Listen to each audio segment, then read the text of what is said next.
এই মানুষটা যখন আমলনামা হাতের মধ্যে পাবে, এক নজর দেখার জন্য যখন আমলনামাটা খুলে ফেলবে, আমলনামাটা খোলার সঙ্গে সঙ্গে আল্লাহর বান্দার চোখের মধ্যে আর পানি রাখতে পারবে না, চোখ দিয়ে দরদর করে পানির ফোঁটাগুলো বের হয়ে যাবে। ফেরেশতারা এসে ডাক দেয়া বলে, বান্দা দুনিয়ার জমিনের মধ্যে না কত শান্তির জীবন যাপন করছো, আজকে একটা কাগজ হাতের মধ্যে পাওয়ার পর কেন কাঁদো? এ মুসলমানি বান্দার ওই দিন এই মানুষটা আল্লাহর আদালতে ডাক দিয়া বলবে, হায় হায় হায়, আজকে আমার মুসিবত ছাড়া কোনো উপায় নাই, কারণ আমি আমার আমল নামার দিকে তাকায়া দেখি ঘরের দরজা বন্ধ করে যেই গুনাহগুলো করছিলাম ওই গুনাহগুলোও তো আমার আমল নামার মধ্যে দেখা যায়। ঘরের দরজা বন্ধ করে দুনিয়ার কোনো মানুষ দেখবে না বলে আমি রবের সাথে যত নাফরমানি করেছিলাম সব নাফরমানিগুলো আমার আমল নামার মধ্যে লেখা। এ বান্দা, দুনিয়ার জমিনে আপনি ঘুমের মধ্যে কি কথা বলেন আমার আল্লাহ জানে, আপনি ঘরের দরজা বন্ধ করে কয়টা গুনাহ করেন আমার আল্লাহ জানে। ওই আল্লাহর দিকে আমাদের সকলকে যেতে হবে কি হবে না, কথা বলেন। সে ছায়ার নিচে কারা বসবে? হাদিস শরীফের মধ্যে আসছে, বুখারীর হাদিসে আসছে, হযরতে আবু হুরায়রা রাদিয়াল্লাহু তাআলা আনহু থেকে বর্ণিত, পয়গম্বর বলেন, আরশের ছায়ার নিচে সেদিন 7 শ্রেণীর মানুষ জায়গা পাবে, এছাড়া আর কেউ জায়গা পাবে না আরশের ছায়ার নিচে। এর মধ্যে প্রথম নম্বর, আরশের ছায়ার নিচে আল্লাহ পাক যাকে জায়গা দিবেন তিনি হলেন ন্যায় পরায়ণ শাসক। সুবহানাল্লাহ বলেন।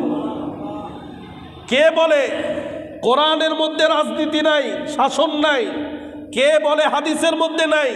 আরে কোরআন আর হাদিসের মধ্যে যেই রাজনীতি আর শাসন ব্যবস্থা আল্লাহর রাসূল দিয়ে গেছেন, এই আদর্শ দুনিয়ার চামচিকারা গ্রহণ করতে চায় না।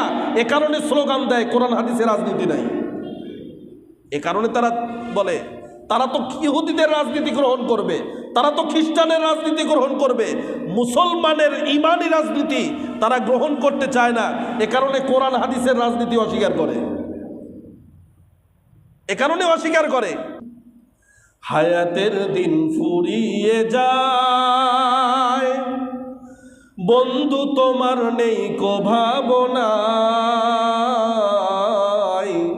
তুমি আছো রং তামাশার শয়তানের ধোকায়। ঠিক না ভাই? ঠিক। হায়াতের দিন ফুরিয়ে যায় বন্ধু, তোমার নেই কো ভাবনা,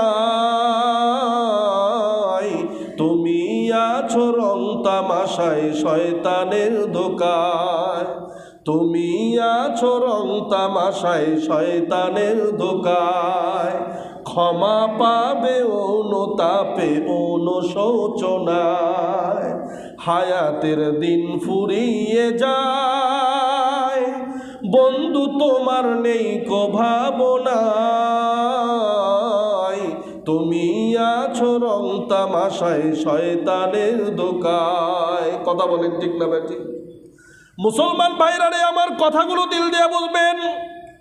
এই জন্য প্রত্যেকটা মানুষের হায়াতকে এই জমিনের মধ্যে আল্লাহ পাক রব্বুল আলামিন যে কয়টা দিনের জন্য দিয়েছেন, আল্লাহ পাক রব্বুল আলামিন এই দুনিয়ার হায়াত শেষ করে যেদিন আমরা অন্ধকার কবরের দিকে রওনা দিব রে বাবা, আল্লাহ পাক রব্বুল আলামিন প্রথম নম্বর কবরের মধ্যে আমাদেরকে প্রশ্ন করবেন।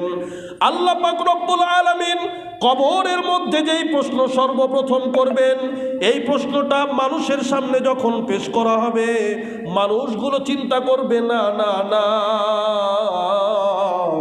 আমাদের সামনে আর কোনো চিন্তার কোনো বিষয় নাই, এই যে ফেরেশতা এসে গেছে এবার আমাদেরকে মাফ করে দিবে।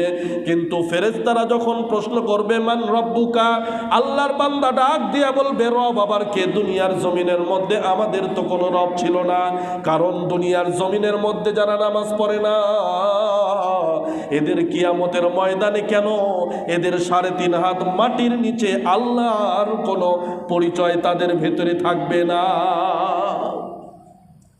এই বান্দাকে যখন আবার প্রশ্ন করা হবে, এ বান্দা তুমি কোন ধর্ম মেনে দুনিয়াতে চলছো?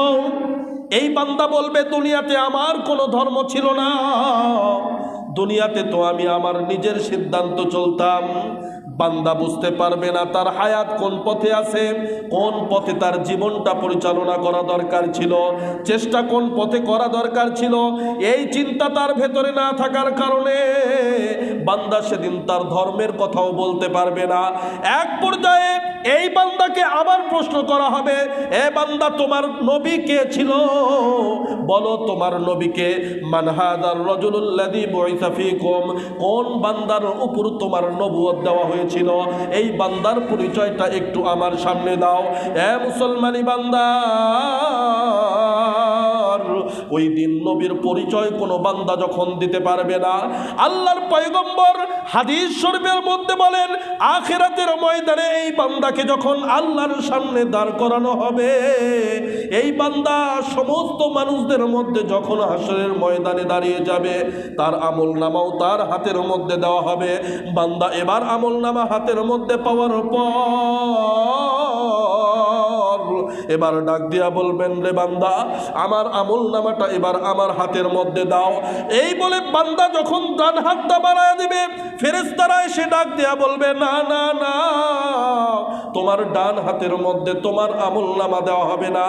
এ বান্দা তোমার বাম হাতের মধ্যে তোমার আমলনামাটা নিয়ে নাও।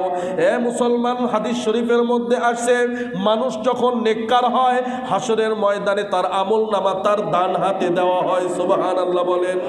আর মানুষ যখন বদকার হয়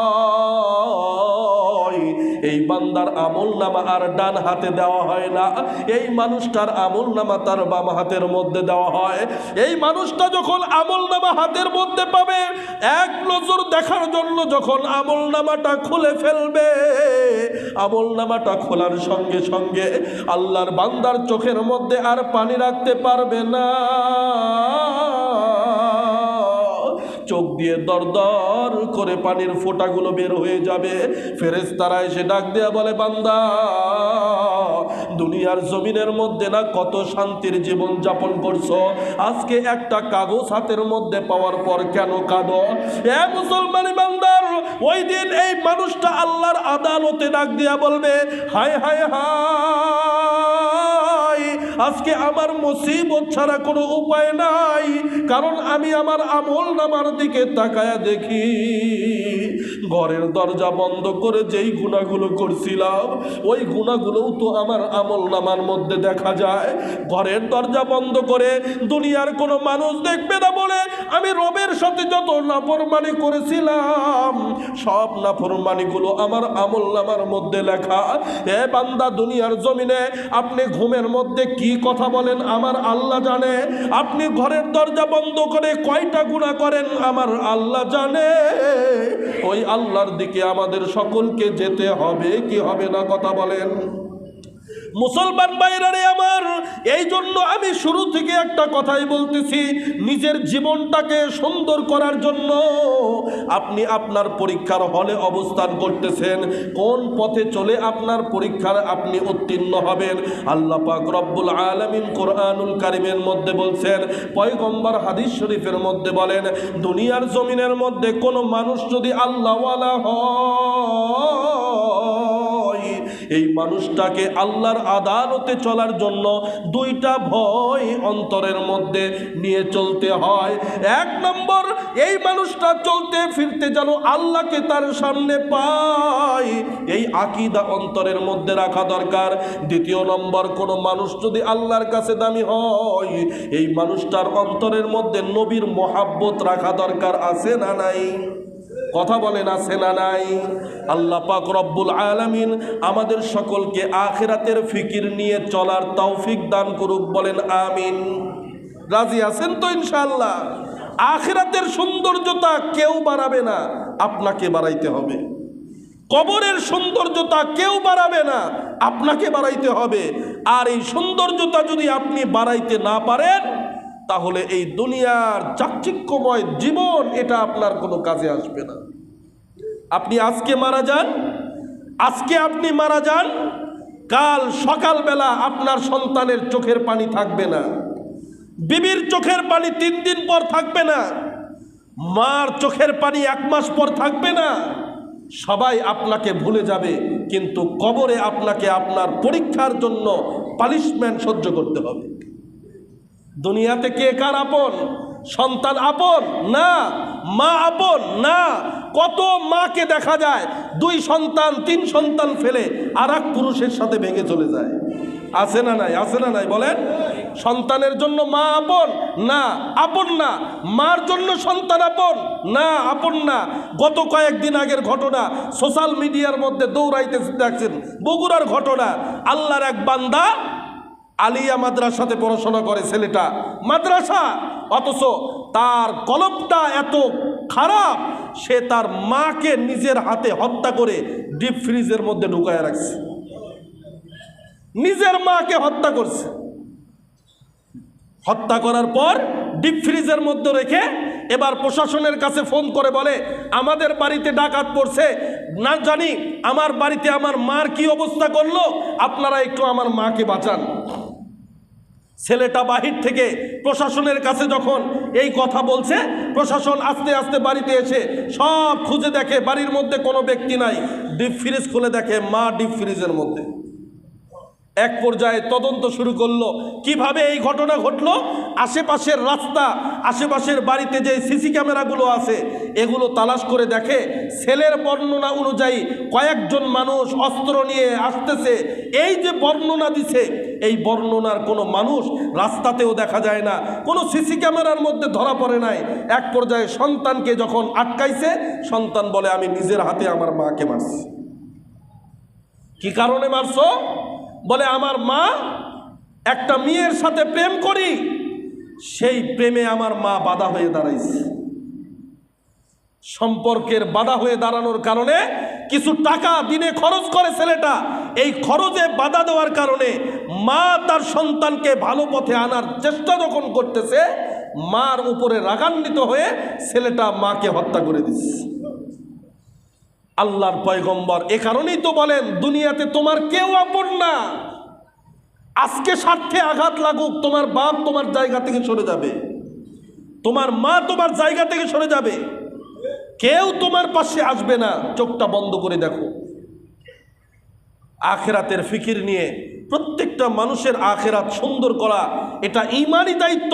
দুনিয়ার হায়াতে আমাদের কাজে লাগানোর জন্যই আল্লাহ পাক রব্বুল আলামিন কোরআনুল কারীমের মধ্যে বলেন, ওয়াল্লাযীনা জাহাদু ফিনা লানাহদিয়ান্নাহুম সুবুলানা ওয়া ইন্নাল্লাহা লামাআল মুহসিনিন।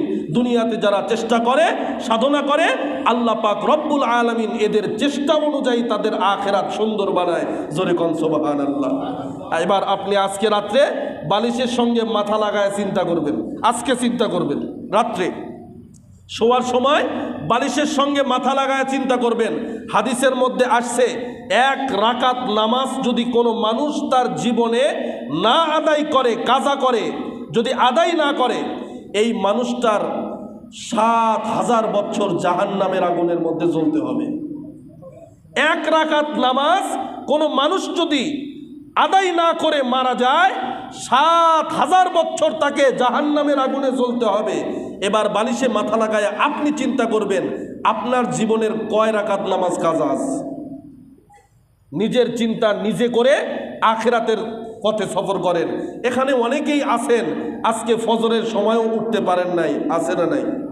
জুমার সময় আসছেন, জহরের সময় এমন অনেক মানুষ আছে জহরের সময় আসছে, আসরের নামাজটা পড়তে পারবে না, আছে না নাই?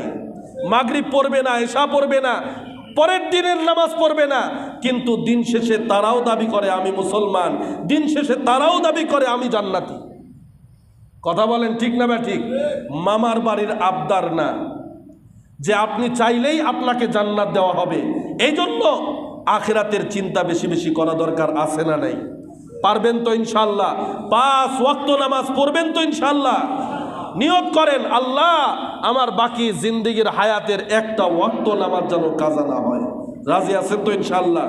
শুধু নিজে পড়বেন না নিজের বিবিটাকেও পড়াবেন, নিজের সন্তানদেরকেও পড়াবেন।